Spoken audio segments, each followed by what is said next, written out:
was thinking about, there we go. Good morning, everybody. Hello, hello, hello. Welcome to Breaking the Block. I'm going to make sure that we are actually live because YouTube is lagging on my end for some odd reason. Okay, we're good.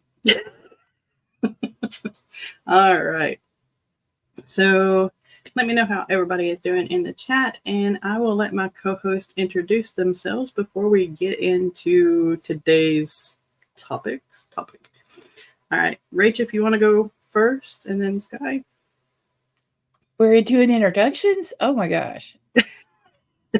You'd think I'd be used to this. Okay. I am Rachel D. Adams, or you can just call me Rach because we're among pals here. Anyway, I write urban fantasy, paranormal romance, and also aggressively helpful writing advice for anybody who wants to read it. And I can be found all over the place, especially in author tuberland. Go ahead, Skye. Well, that was quick. Hello, everyone. I am Skye. I'm a fantasy author who typically writes paranormal romance under the name SD Hegyes, and I have no idea what's going on in my life right now because I have been at fair all week and my brain is fried. Understandable. All right. So what we do here is we have discussions on things that might be blocking us from our creative processes, also known as writer's block. But if y'all don't believe in writer's block, then you can just, it's like burnout or something like that. Excuse me, the voice is trying to go. But here's Maggie. Here's Jenny. Good morning. Getting some work done today, or setting up to get some work done today. Eva, good morning. Skye and Rach doing double duty. There's Emmy, good morning. And I also wanted to remind everyone that today is the last day of the Heart Breathings virtual writing retreat. And this right here is their schedule for the day if you want to join in, or there's the regular AuthorTube stream playlist that's on a spreadsheet in Google Docs that I will get the link to here in a minute. I can't think. All right, so thinking's hard. Thinking's hard. There's sentences somewhere. I don't know. Even says Hostinger is who I'm using for website things. Anti-Wix for reasons for now. Okay, and UGH is why the default on text and images to slide in animation. Have to change settings for each thing. Even if I copy an element that's default slide animation returns, minor inconvenience. Oh, wow. You. But also, it's not. I get it. You're doing way better than me because my website's like, I don't know what I'm doing. I'll figure it out, though. Well, right now with mine, it's more of a, hey, something just happened.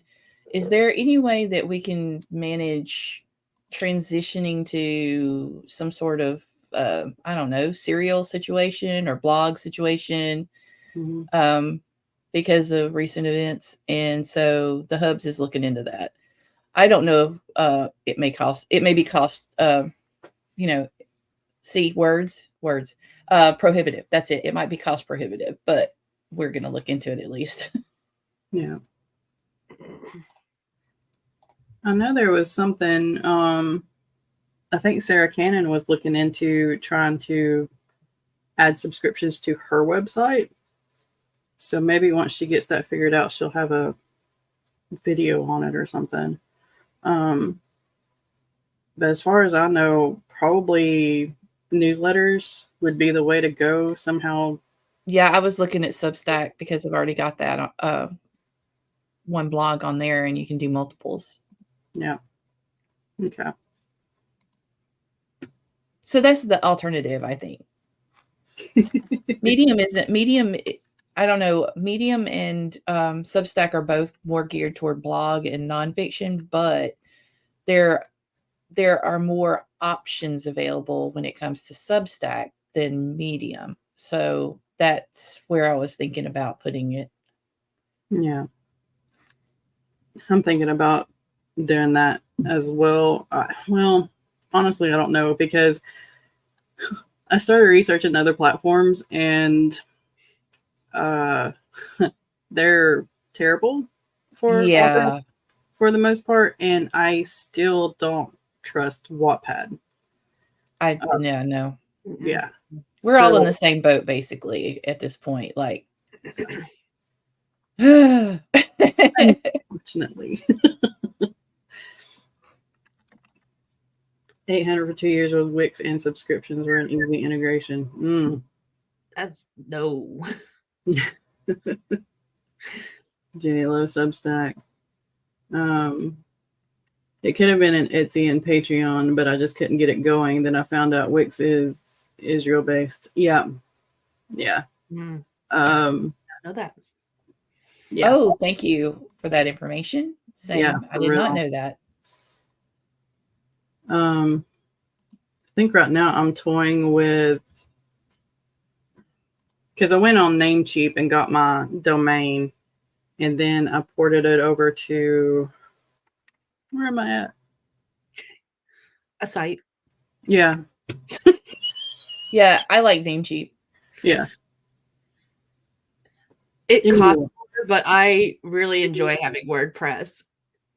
Because I tend to break things. The number of times I have locked myself out of my own damn site I had to ask for their help to get back in is not even funny. Yeah. Okay, so it is WordPress through kind of like a Namecheap thing. So that's what I'm doing right now, currently trying to play. I with it. like WordPress because it is so adaptive and you can usually find something to work on WordPress for whatever project you're doing. And Mhm. lots of YouTube. I taught myself how to deal with WordPress through YouTube.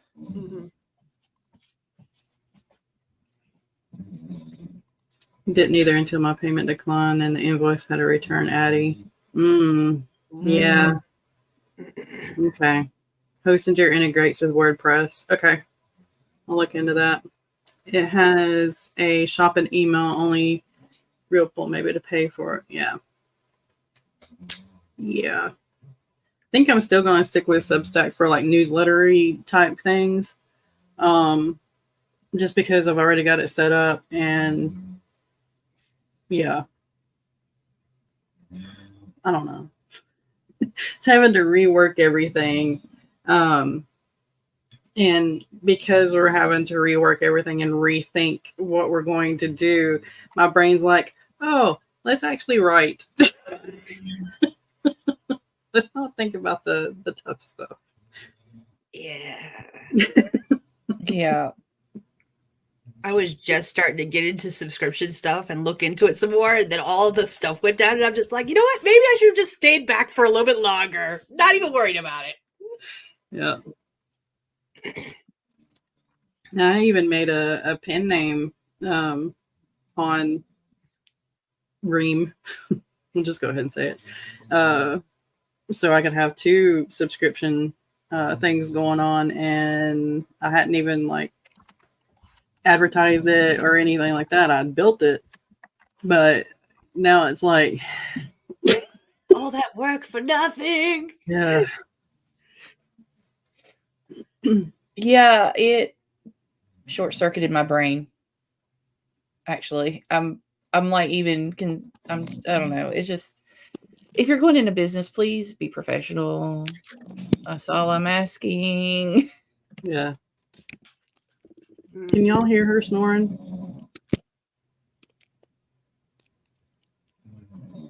Yes. Yes. It took a moment, but yeah. I'm sorry. It's funny. See, I'm caught at this point where I'm trying to decide if it's worth, like, I literally do not have time to take stuff down right now. I know that lots of people were able to do that, and they were like, oh, and also I don't know if it comes with age or no, it's not just age. It can't just be age, but because a lot of the ones that did take stuff down or did close off and everything from this platform did it, and they're my age or close to my age. But the thing is, I'm like, okay, it took me this long to put stuff out there, so I'm going to just wait and see what happens. I believe Inca York is also one that said the same thing. It's like, look, you've got you've got 2 months because I'm too busy to do anything right now. You have 2 months to prove to me that you're going to do something here. Yeah. And that you're going to keep it as successful as you claim that you were going to keep it. And Inga put in a ton more work than any of us have. She was killing it. She's actually the reason I decided to go ahead and try Ream. So, yeah. Yeah. What's my age? 49. I'm 40, so I'm an OG Gen Xer. 34. 34. I'm a puppy. Among my friend group here in North Carolina, I was the puppy. So all of my besties are in their 50s. My husband's Jesus, 46. Yes. Math. Yeah. I'll be 50 in January, so I'm right there, you know. Yeah. So yeah, all of this stuff, including me publishing books and everything, didn't even start, you know, until, I mean, I've been writing since I was 11, but I didn't actually publish a book until 3 years ago now. It's been 3 years, I think. Okay. Or going on 3 years.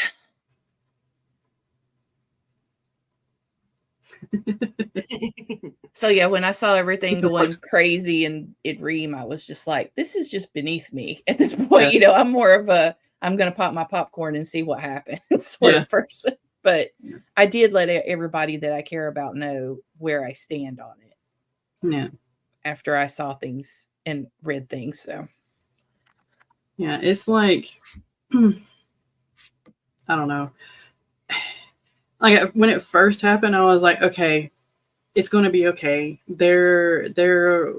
going to be fine. We're going to pull through this. Nothing's going to change. And thank you, Eva. You're awesome. Got to it before I did.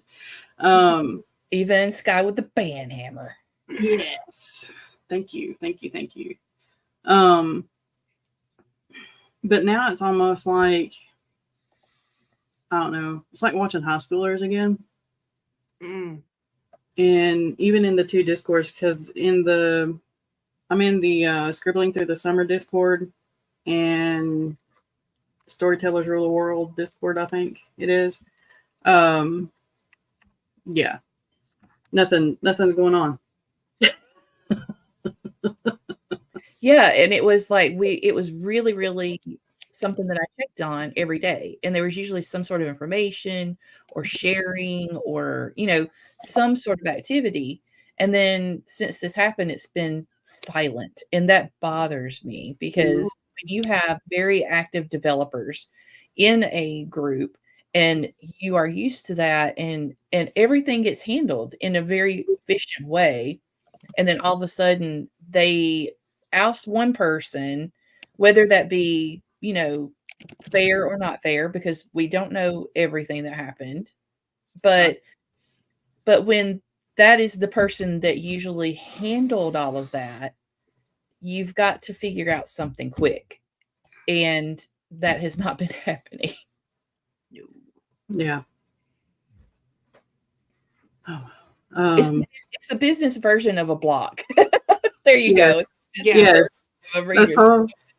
That's probably the reason why we're still on it. Hey, Andy. Yeah. The heart. I swear. Yes. This is like move. It needs to go away. There was a stream I was on, I think last week, where the heart wasn't even there, and I'm like, "Ooh, they removed it!" And no, it happens on mine every once in a while, and I get excited thinking they've listened to us, they moved it, but no, it comes back. And I've looked all through settings, y'all. I can't find the setting for that. Yeah, same. Oh well. Okay.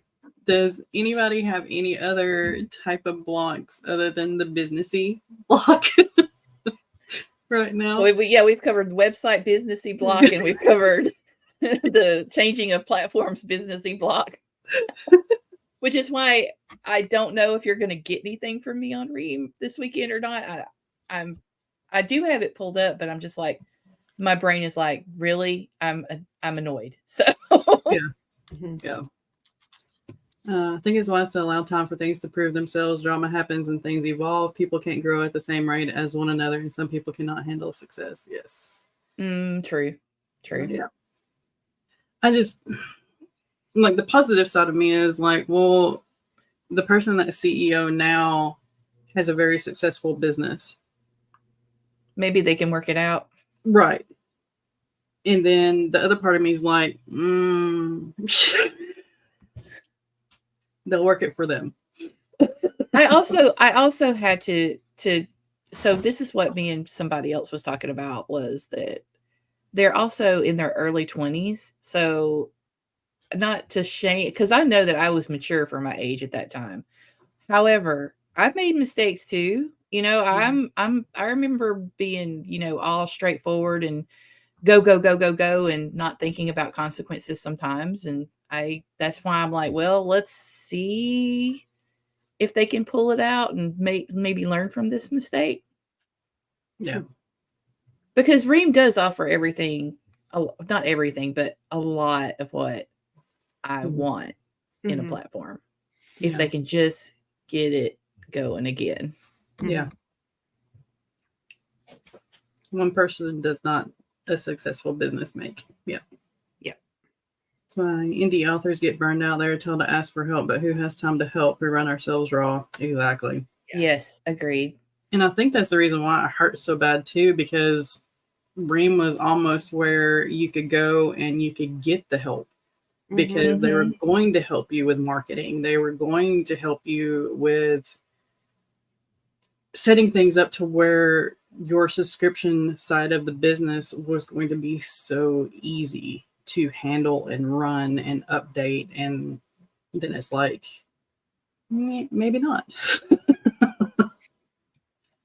But yeah. Anyway. What? Go ahead. Just kidding. Okay. All right. Anybody else got any burnout stuff? Again.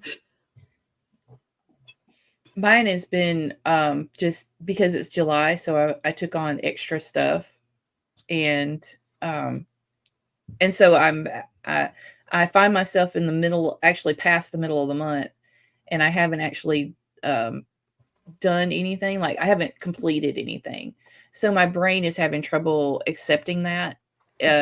You know, because my brain wants to see something completed. But I have to remind myself that I have come pretty far in all 3 projects. So maybe there's still a chance that I can complete by the end of the month.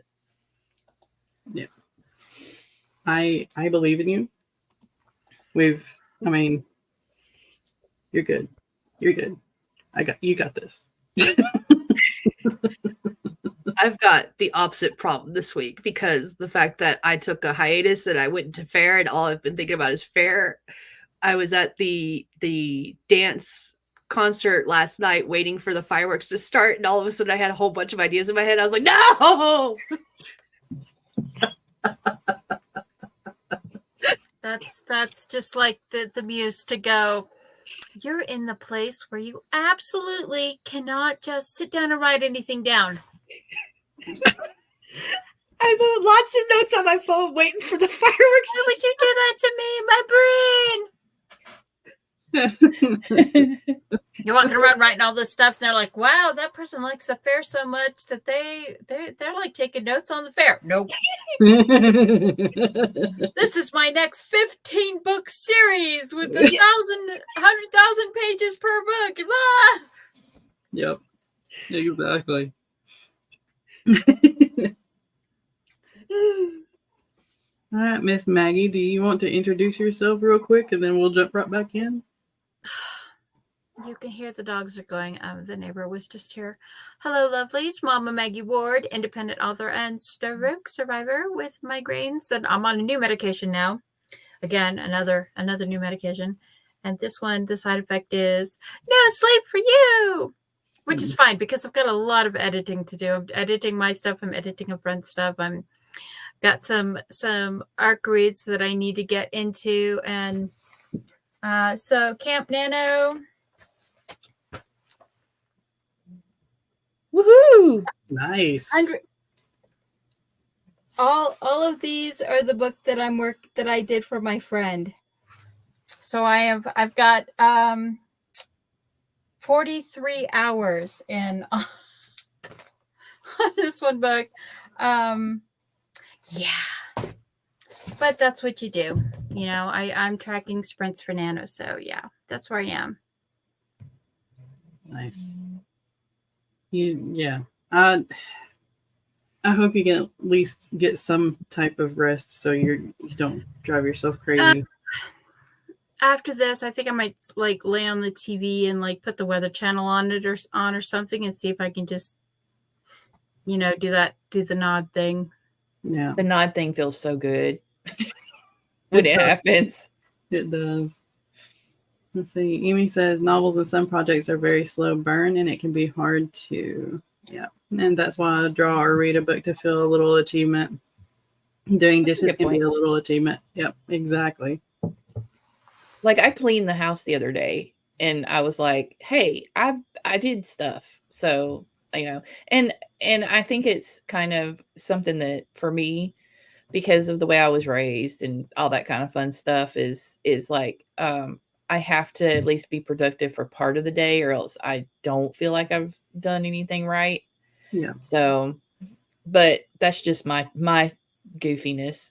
It's not something that everybody needs to do. If you can relax a whole day, go for it. And for the event, since you've been gone think about it this way. You used your social batteries and everything for that whole week. Well, you know, you got to recharge for at least half that time. So don't get down on yourself for doing that at all. It took me after the Ren Fair. The Ren Fair was 3 days of total, completely, you know, being outgoing to everybody and promoting the book and all that kind of stuff. And so after those 3 days, it took me 3 days just to recover. I don't even think I did sprints that week. Need a vacation from my vacation. Yeah. Right. There's a reason for that saying. Mm-hmm. There's also something I saw earlier today that really resonated with me, and that there are certain people that you can be around that even though you're being social, it doesn't count against your social battery because they're just that kind of chill person. Mm-hmm. And you trust them enough. And so it's like there's a big difference in me, say, going with the kids on vacation to family versus me going with my gals to vacation for a few days, because we will just lay around in our pajamas and dare people to say something. We don't care, you know. Whereas the other vacation, you got to get dressed, you got to be here at a certain time, you got to do this, you got to do that. So different. I just thought that was interesting. Yeah. I always like vacationing with Mom because she would always like make everybody else dial it back. And that was really good. And then Dad was like, y'all do that. I'm going to go over here. Who wants to come with me? Mm-hmm. There's always both ends of the spectrum. And as writers, it's like the same thing when we have projects. You know, there's some like there's people that we can be around that drain us less. There are projects that we work on that drain us less. And then there's, you know, it's the opposite end of the spectrum. There's ones that you're just like, I cannot 2 hours of this and I need a break. Mm-hmm. So it's the important thing to remember, like just like the thing that we're always talking about with every single stream is self-care is important. Yeah. And you have to remember to take care of you as a person, especially if you have some kind of a health issue, and then everything else just has to fall in line, but not let that need to do everything, to get everything done, to push so far forward, because that's something that I think all of us do, you know, as just like we when there's something on the line, we just try so hard to get everything done, but then it's just like, and then we just end up like crashing and burning afterwards. Yeah. And the social batteries, your creative batteries, they're all things that you have to take time to recharge, and you have to take time for you. And you know, it's a temptation to do all of the stuff, but the things and the things plus the things. Yeah. Hey, Jenna. And yes, I agree with this. Rest is possible without sleep. Don't overdo it. Yes. Yeah. And yeah, Maggie is a cat.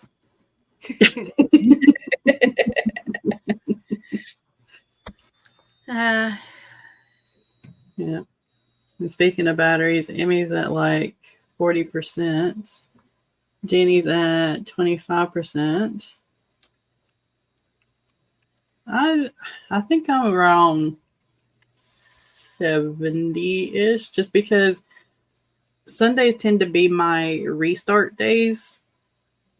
I don't know why, but Sundays are always more energetic for me because it just feels like a new week, and it's like, okay, batteries are charged, let's go. Kind of thing. and they're always, sometimes there's a thing that'll like, you'll be like, yeah, I'm running on a full charge, and something will happen and it's like beep, Dunk. instant zero charge. That's going to be me And- today, because right now I've got a high level, like between 80 and 90. But as today progresses and we got things to do outside the house, it's going to drain fast. Yep. And so Jenny says, I've been working so hard to get things done. I feel guilty not doing anything yesterday. I spent the day on TikTok and reading, but it made my brain itch not to work. I get that, but you probably needed the break. Mhm. Exactly. Salaried employees make their money without counting the seconds. And Eva works in this way. $0 though. Yeah, I get that. Let's see. I actually feel better after breaking the block, but for interviews and podcasts and workshops, that tends to drain me. Well, I'm glad it makes you feel better. And RH is at 60%. Awesome. I can leave if a stream takes any of my battery. Mhm. That's the beauty of working for yourself sometimes. I know we have deadlines and we have to get certain things done at a certain time, but it's also like if you manage your time well enough, you can have it to where you have about 3 choices that you can do for that day, and depending on which battery is down, then you can switch it to where you're working off of the 60% one, whether that's social or creative or business, I guess. Yeah. She has changed her I source. just need somebody to be hired for my emails. I don't What? like doing my emails. I said I just need to hire somebody to do my emails for me because I can't stand that. I feel that way about my marketing and social media stuff. Can I just get someone else to, do this, and I'm just gonna sit at home and write. I'll be over in the corner just doing the writing thing. Hashtag broke author problems. Yeah.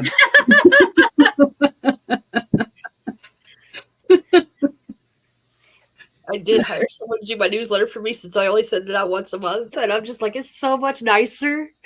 I don't have I guess you just have to balance it. Is it worth it? Do I really want to do this? Right now I can just suck it up and deal right now. So. Same. Yeah.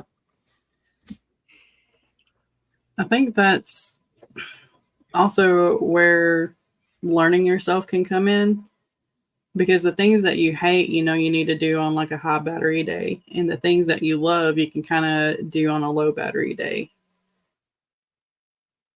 And just knowing which ones are going to drain you, you can set up your week accordingly. Yeah, but I think the temptation for all of us is always there to, one thing that people do is they will borrow from another battery to try to keep the battery they feel most obligated to do going. Mm-hmm. So that's I find myself doing that a lot. It's like I think I posted this thing the other day about people with chronic illnesses and how they're masking all the time. And so yeah, that's another thing we do is as writers we'll like mask ourselves into a corner where we have like a deadline and we're borrowing from our other batteries, or we're pulling spoons from other things. I like the spoons metaphor because I'm always saying I don't have the spoons for this, or I don't have the spoons for that. Yeah. So it's I think it's as human beings, our brains, our bodies have this amazing ability to keep moving us forward. But there's a point where it's just going to go, boop, you have reached your maximum capacity. Commence sleep mode. Yeah.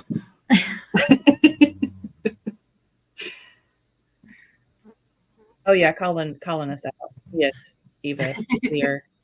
Yes, at this point right now, that's where I'm at. It's like I wasn't even planning to complete the reformat, but somebody came available to look over all of my books as a whole and, let me know about any gaps or plot holes and stuff like that. And so I really want to get that done. So that kind of was a project that got moved up to the front. And so like you're saying, I'm borrowing spoons from my other projects. I hope I got that reference right, but yeah, I'm borrowing time that normally or had been allotted for my other projects and now putting it into this project. And I don't know how many times I've read my first book. I'm tired of reading my first book. I mean, I love it. I love my characters. Don't get me wrong, but there's only so many times you can reread the same book over and over again. And you're just like, you start getting blind to stuff and, but I'm like, I'm pushing myself to do it. And I'm scared that by the time I get done with it, I'm not going to have the battery left for the other projects that also still need to get done. So finding balance is a struggle right now, I guess is what I'm saying. I'm trying to not lose it and get blocked again. Gotcha. So, go ahead. Oh, I was going to say, well, let's talk about this. Let's talk about what happens when you get story blindness. Mm-hmm. I think the best analogy for it is clutter blindness. We've all seen Hoarders. We've all seen that shows. We all have our book hoard because we're either book dragons or book wyverns or, yes, we raise your hand. Raise your hand if you've seen that thing where you have to have 1,000 books to have a library, and you're like, oh, I only have 3 to go. Yeah. I have a library. Woo! Yeah, woo! But it happens. It happens to all of us. We all and the thing is it this also touches in on things like some people it's really easy to write blurbs. I find it a nightmare because you have to be outside your own story world because the story world so much that it's very easy to miss things and to become blind to like holes and stuff that you don't see. So it's like, how do you guys, this can be a form of block because you're like, oh, I've missed that. Oh, I've missed that. Oh, I've missed that. Or that you're like, something is missing, but you don't know what it is and you can't find it because in your mind as the author, that thing is in there. And you think it's in there, but it's not in there. So, and you can't find it. Mm-hmm. This story blindness is real. It is very real. Or something when you're going over and over and over something. I'm currently the series that I'm publishing this year, the republishing this year, that was originally with a small press 10 years ago. Mhm. I had to step away from it for that exact reason. Everything that went down with the publishing company closing, like, it killed me because I had a contract for 5 books in a series, and then they were like, "Oh, by the way, we're closing our doors. We're not going to be publishing any more of your books." And I was like, "Well, damn." And then between that and everything else, I was just like, I don't want to work on. I don't even want to look at this series anymore. So I've spent the last 10 years not even touching it at all until like this year and last year, and it sucks.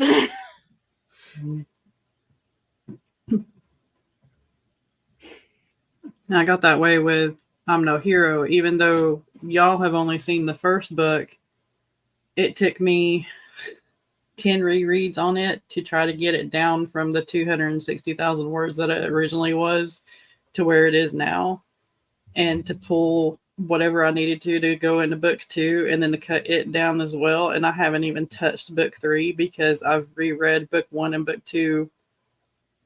It feels like a billion times, and I don't want to deal with it anymore. I'm tired of Nadashia's name.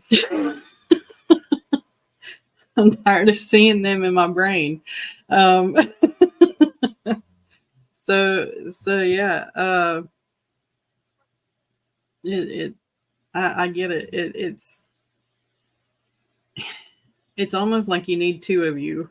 One that works on the project and does it until they're tired of it, and you can pass it on and be like, okay, fix the rest of it and just put it out there.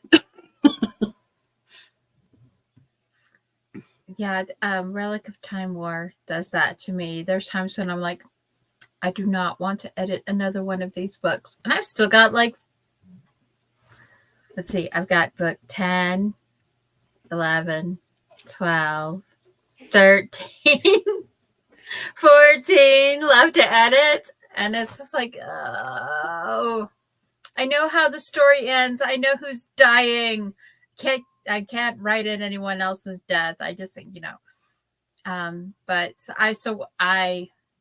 one thing I've started doing with it, because this was the series that started from the fan fiction that I wrote after my stroke when I was relearning language. So we're talking that this goes back to 2015 and 16. That's where the origins go back to. And I one thing I've started doing is reading it literally from different characters' points of view. Okay, I'm going to be this side character for this set of read-throughs. What is this character seeing? And it helps that I'll like go through and I'll put a certain character's name. I'll just change all of that character's name to a color so that it will pop out when I'm reading it. Okay. That might be a good trick to do whenever we go back into the 50th read or something. Yeah, I think so. I think that's a good idea. I've not done that part. Also, like what Jenna has mentioned, the timeline. I did do that. I did do my whiteboard situation so that I could make sure that I don't forget something. And yes, that was very helpful for continuity reasons, and making sure that every character is listed and that there's a reason that character even got mentioned at all. I don't want to leave anything out or introduce a character by name and then like 3 books in you're like, wait, what happened to that character? Mm-hmm. So yeah, so that's helpful. However, it's just a matter of, after a while, that's why I'm getting you to look at my books, because I'm like, make sure and go back over them, please. Because I don't want to miss anything. Well, but yeah, it has made me stall, Maggie, what you were talking about. Yeah. It has made me stall because I keep wanting to go back and go, did I miss anything? Instead of just continuing. Yeah. One of the things that I also do is I go through and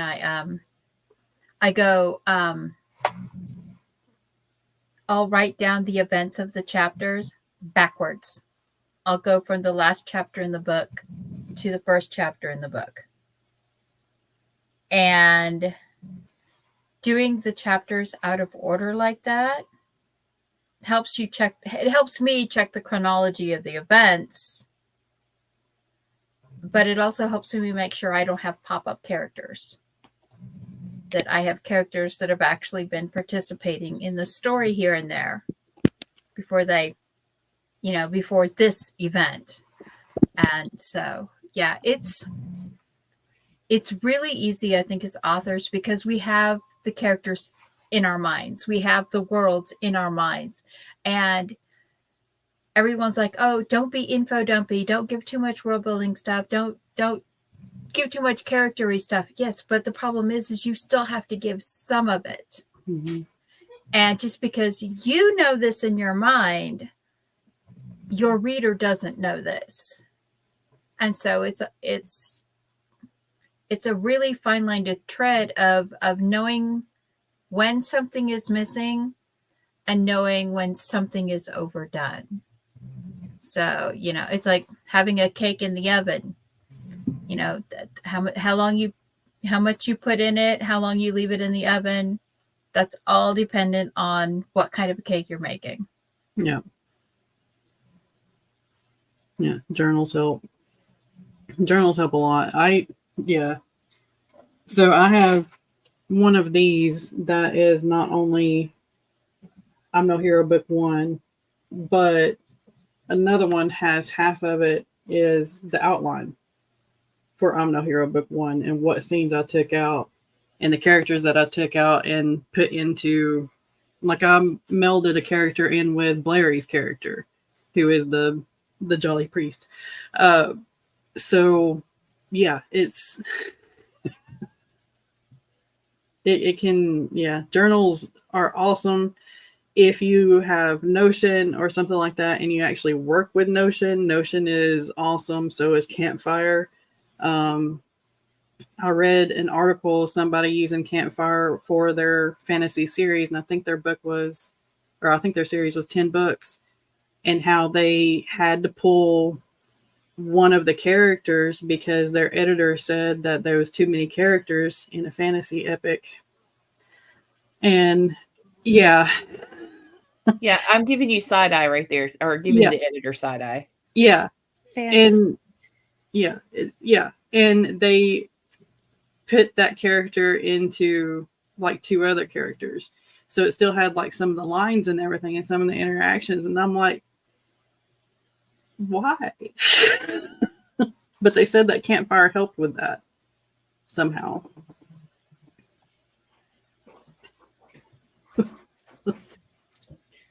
Let's see.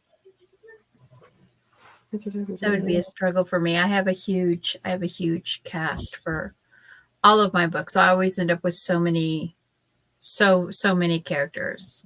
Hmm. It's like the very first series that I wrote. One of the first books was the Revelation Night series. And when I first wrote the rough draft, I had 11 POVs. And writing 11 different characters with like individual voices and voices of brothers that had to be similar but different. And I thought I was like developing MPD or something while I was doing that, because it was just, I had playlist set up for every character. And it's like when I went back through after I'd finished the first two books and I read it, and I was like, yeah, everybody else, I'm going to keep the main two characters as first person POVs, and everyone else is becoming a third person semi-omniscient POV, because I just can't.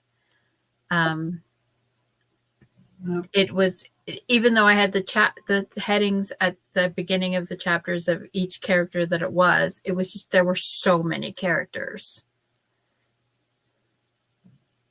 Mm-hmm. And I love this. Everybody's in agreement. Why? There's never too many characters in fantasy.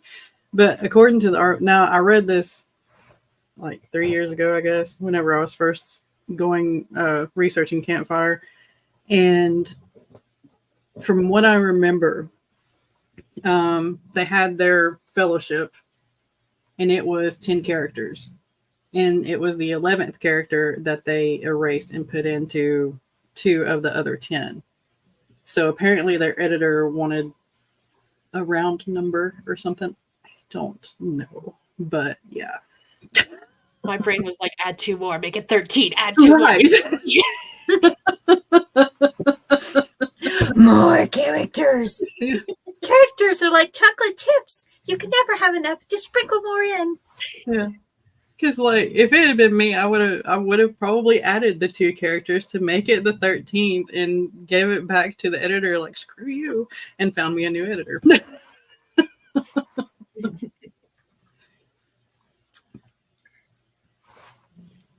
Yeah, that's it. Oh, sorry. It's so easy for us as writers because we have the world in our mind and we know where it's at. Mm-hmm. That we miss things going into books, that we miss like the placement of a character in a scene, and you're like, wait a minute, this person was supposed to be in this scene the whole time, and they're just there, fly on the wall for the whole scene. They don't, you know. It's like I have one scene where everything there's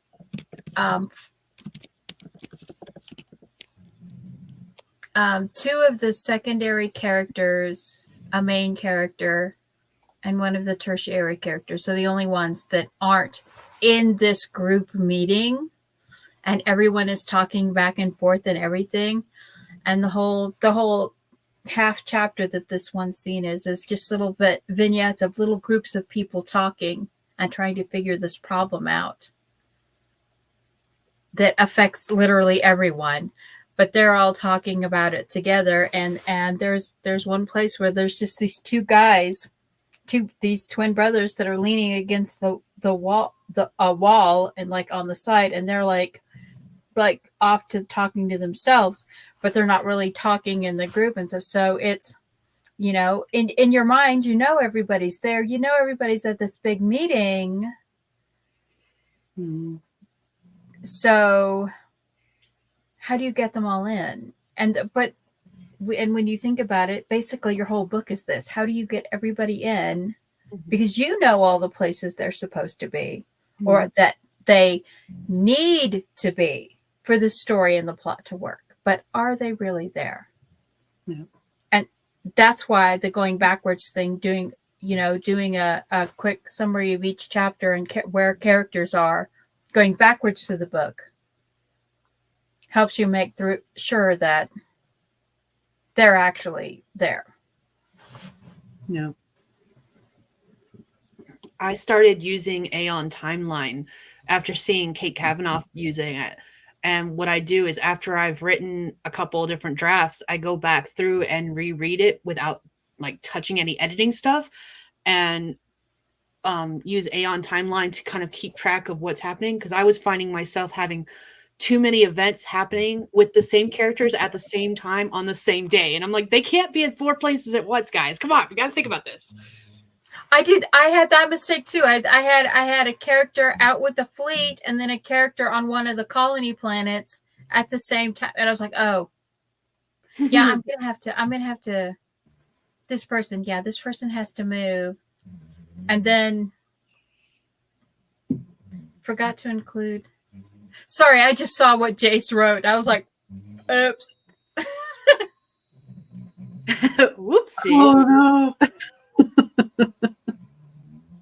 They're a ghost. It's a ghost character. It's a spooky. Wait, they spooky died? Wait, what happened? What did I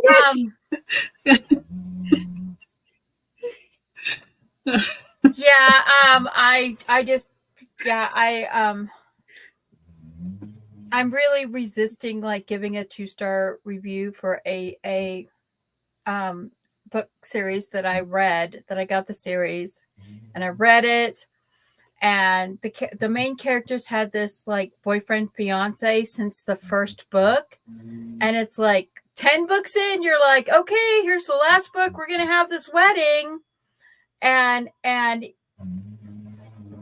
the no, the character is completely gone. The Be boyfriend wedding. fiance that is so sweet and so cute, and they have their little spats and stuff, but you're like, it's like, their little kind of like B-plot romance is kind of the thing, that cozy thing, that's cozy romance B-plot that's kind of been keeping me in this cozy witch series. You get to the 10th book, nowhere to be found, no mention, doesn't exist. It's just like, where's the wedding? Anything. Where is the payoff for the wedding? It's in the background. And it's like, and the other thing is like, is you know how when someone pantser writes and they don't like go back and check their plots? Book one, you're like, okay, this is a first time book, first time author, I can let that skate. Book two, oh, well, it's a cute world. I'll stay for the cute world. I like the cat and the boyfriend. Book 10, where's my wedding? Was the cat still there in book 10? Yes, but Okay. but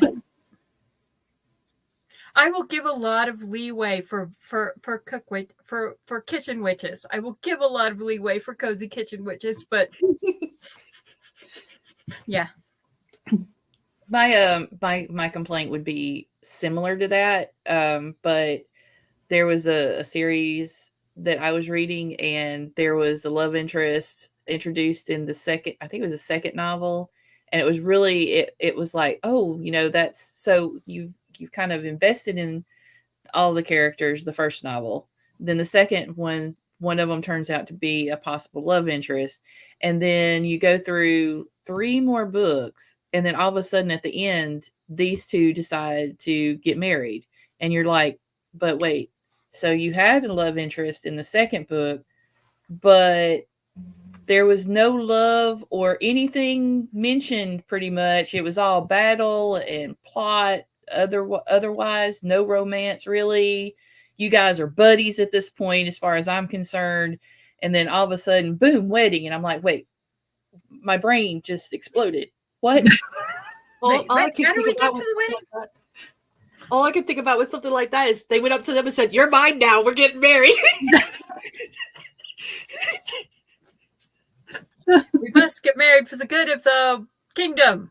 Yeah. We're not in a kingdom. That doesn't matter. Like these two characters even had side relationships, sort of. Like one of them definitely did, and I'm just like, well, are you? But but you guys are suddenly fated to be with each other. What happened? Yeah. Well, it's like okay, so the whole series, the other 9 books, made such a big deal about, the B plot was this cute little cozy romance thing going on, and then book 10, boom, she's single, and it's such a big deal that she's single, and it's like, did he die? What? I want my wedding. Did we die? I have how many weddings do I have in different books? I have wedding, like I have a wedding, like so many weddings. Yeah. I think Ghost with Cats, the Ghost with series is the only one that doesn't have a wedding and some kind of wedding arc. Okay. Before we get into anything else, let's touch on this for a little bit. Emmy says, I'm close to the Act 3 rewriting and will be tackling my big battle scenes. What are your guys' experiences with them? With battle scenes, first of all, you need to know who's in the battle scene, and more importantly, who is fighting who, and do they change the person they're fighting during the battle, because you have to track where they're at. It's like battle scenes. This is a complicated metaphor because you want to say they're like chess pieces or checkered pieces. You have to know where they're set. like where the actual characters are and everything. One thing that I do, like in my battle scenes, like if it's just like a one-on-one battle scene and I'm charting that out, I will find a video game battle like scene, or like a movie fight scene, or I'll have my daughter, like when the middle was home, I'd have her fight it out on the computer. I'm like, okay, this is your setup. How do you fight this battle? You know, how does this person move? To track, you know, how certain movements fall when a person is fighting, because, you know, if you just say, we stabbed and parried and stabbed and parried and stabbed and parried.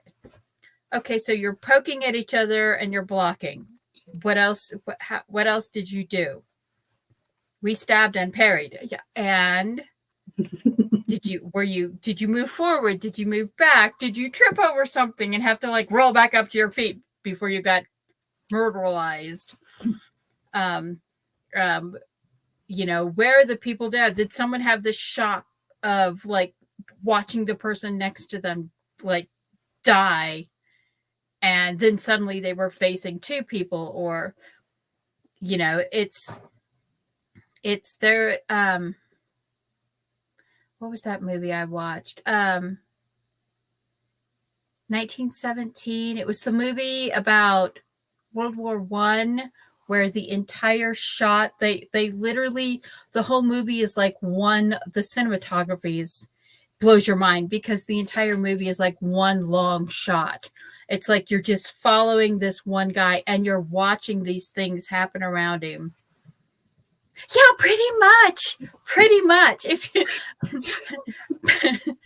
battle scenes and smexy time scenes are pretty much the same dynamic. Someone moves forward, someone moves back. There is impaling.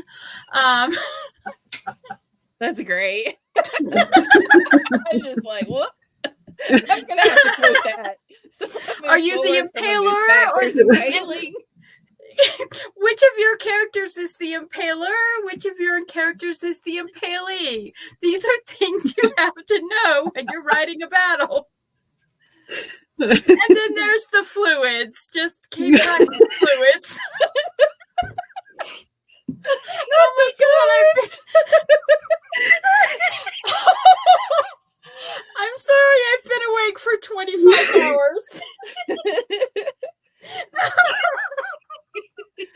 So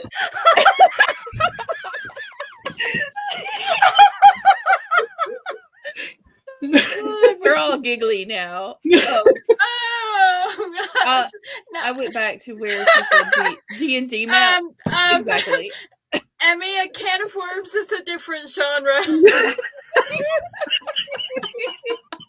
That's sci-fi. I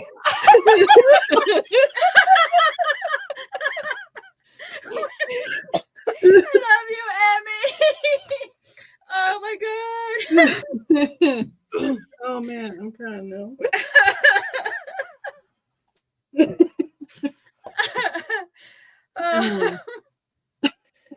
No, but using tabletop gamings, RPGs, tabletop gamings, MMORPGs, multi-platform games, a great resource is YouTube. If you have in your mind that you know, like what the character looks like, if it's like related to a video game or a movie or something like that, you can find fight scenes. Like right now, who is it? The new Wolverine movie is coming out. Deadpool and Wolverine. Wolverine and Deadpool. And they both have a very specific way of fighting. The Witcher, if like in your mind, it's like a swords and sorcery thing. And The Witcher is a great thing for combination like that.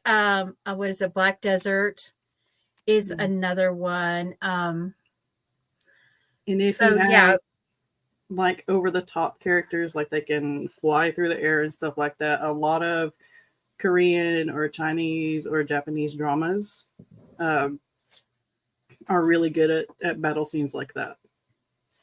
So I'm going to go back Yeah. to the basics and say Marvel. Yeah.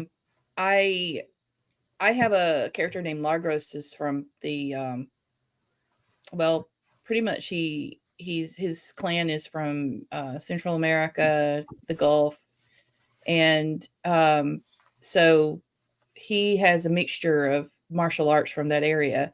And when I saw Luke Cage for the first time and saw the enemy, I think it was the second season. His style is Capoeira, I believe is how it's pronounced, or Capoeira. Anyway, it's yeah. So it's almost a dance like martial art. And I watched those scenes over and over again and made notes. And then that's how Largos actually fights when he's hand-to-hand combat. And then, yeah, Lord of the Rings, those, if you want an epic battle to map in your brain for multiple characters, that I believe is really good from a standpoint of an example of someone who does a really good job of it to me is R.A. Salvatore, because he pops through multiple characters in a battle and he still delivers full on battle scenes. And like you said, I have those wet, instead of dry erase, it's wet erase DM mats still from when I was DMing RPG groups on tabletop. And so that's what I use to map out where all of my characters are and all the stuff when I get blocked because I can't figure out who's where and what they're doing. Yeah. And even if you don't have something like that, you can use graph paper. Mhm. Something as simple as graph paper, and like every square is 5 feet, and this character is here, and this character's over here, and then little dots between them to look like a football board. Graph paper was what we originally used before we got the race boards. So yeah, definitely. And so it's super easy, and I mean it's like one thing that we did was for when the middle was home, we actually built parts of the Relic of Time War world in Minecraft. So you could literally run through the world to different points and different, go to a certain castle or go to a certain city and, have a representation of the place you're building there. So it's as Dark Academia and D&D, but realized D&D wouldn't give the vibes. Big fantasy, about 100K stories. Yeah, and I mean, if you're writing like Dark Academia, there's so many shows that you can literally pull from that. You can watch them on Netflix. You can watch them on Prime. You can, some of them you can just watch on YouTube. You can anime. There's a lot of animes where you can pull stuff like this from. For like dark stuff like this, one of the Tokyo Ghoul. Yeah. It's old. Tokyo Ghoul is old school. It's been around forever, but they have some really well blocked fight scenes. Sailor Moon has some really well blocked fight scenes for just watching how characters are moving through a fight against each other. Yeah. That. Jujutsu Kaisen is really good. I haven't done a lot of big fight scenes with multiple characters yet, but the one thing I have to do, because I'm more of a visual person, and you guys are describing all like movies and stuff in order to see how stuff is pulled off. And that is definitely helpful for someone like me. But the other thing, like I have had to do with my fight scenes, even though it's a smaller cast, is I have to work through each person individually and go step by step with what they're doing, and then I can find a way to weave all the stories to get all the parts together to make it it's just one fight scene the whole season.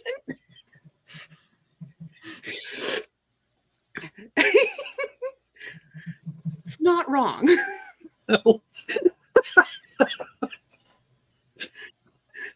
Well, I I used to walk in on those when James was watching it and tell him that I was tired of hearing all the constipation going on in the background. Yeah.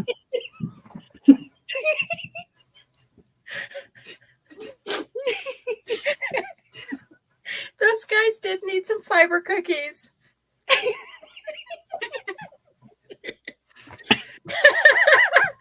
don't know better than try to drink with it around y'all.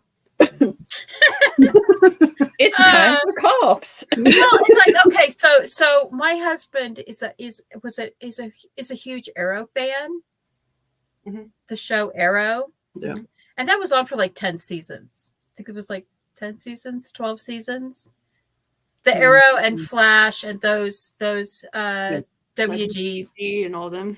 Yeah. Mm. And but the thing is literally every show is the same base plot. Yeah. Mm-hmm. And like every show is 2 to 3 big battles, one or two small battles, and somebody dies, you know. So yeah, it's and you know, it's like, oh well, that's fantasy. Well, they do it in Star Trek all the time. Who's the guy that's going to die in Star Trek? Richard. Good. Yeah, it's like you go to Starfleet Academy and they hand you a red shirt and you're like, man, I'm screwed. I don't want to go. See you, Jace. Bye, Jace. Never story is the same as a storyteller that changes. Yeah. Yeah. So. Yeah, he does use Marvel in his lessons. Mm-hmm. Even gaming, like if you're a gamer, go through and do Street Fighter, Mortal Kombat, even turn-based games. And sometimes because that way you can focus on how each character would attack and know how they would react in a full-scale battle. That was how I started. It was with the turn-based idea when I started trying to do everyone individually and then weave them together. It was based off the turn-based attack thing because I was like, okay, how would this work with this person? Yeah. Okay. So it is 11. Do we have anything else that we need to talk about? I hope that helped, Emmy.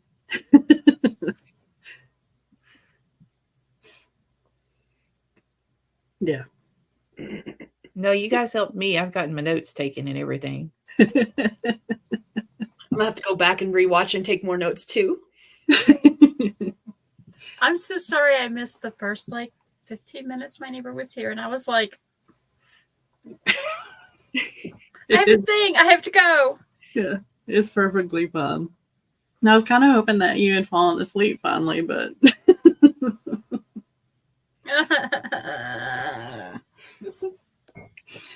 Yeah, I'm actually drinking sleepy time tea right now. I have hope. okay. So, but no, it's we're all, everyone as storytellers, you know, we're all trying to find our own platforms. We're trying to find our own means. You know, we have to weed and water and groom our gardens to be the best books they can be, and it's hard, and I'm happy that I can like my brain can like help other people or something, and I love getting ideas from other people. Yeah. It's all very fun and it all helps us out. Yes. Hive. Yay. Yeah. All right. So do we want to do outros? Yeah. Let's start with Mama Maggie and then go Skye and Rach. Oh, hello, lovelies. Mama Maggie Ward. I have a fly in here that keeps trying to land on my camera. I write books, all genres. Hashtag genre slut. That's what I am. And Eva even made me a mug for it. And I had a book come out this month. I have a book called Swords of Etheria. I have a book coming out next month called The Spartan Chimera, which is twisted Greek myth. And I'm spending my Camp Nano as an Edmo where I'm doing editing all month. And I have just working away and trying to find another migraine medicine that'll work. Hopefully you will soon. All right, and I am Skye. I'm a fantasy author who typically writes paranormal romance under the name SD Hegyes, and I am back from hiatus after having a week off to deal with 4-H and fair and all that fun jazz. And this week I have the opposite problem that we talk about on this channel, and the fact that I have too many ideas running through my head and not enough time to work on them. So it's been fantastic.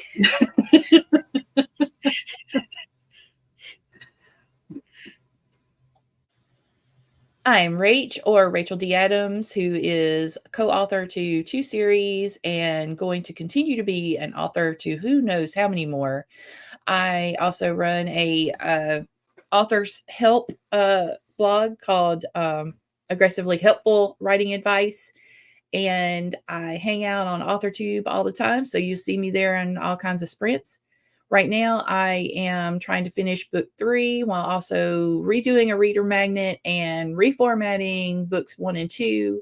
So wish me luck and wellness. I really appreciate it. All right, everybody. I am Writer Sam Wicker, and thank you for joining us for another episode of Breaking the Block. We will be having these every Sunday at 10 a.m., and we might switch between channels every now and then, or maybe we'll start switching channels. I don't know, on a regular basis. But yeah, and if you have any questions or anything, feel free to hit me up on Instagram. All of our social medias are going to be down in the description box below, or they should be. If they're not, I'll fix it. The cult of breaking the block. Yes, we have cookies sometimes. All right. I have the whipped cream. Yeah. And doggos. Yeah, we have doggos. We have doggos. Yes. Uh-oh. I had kitties in here, but they when I went out, they went out with me. So yeah. All right. We love all the pets. Yes, we All do. all the pets and all the cuppas. Yep. All right. Thank y'all again, and we will see you next time.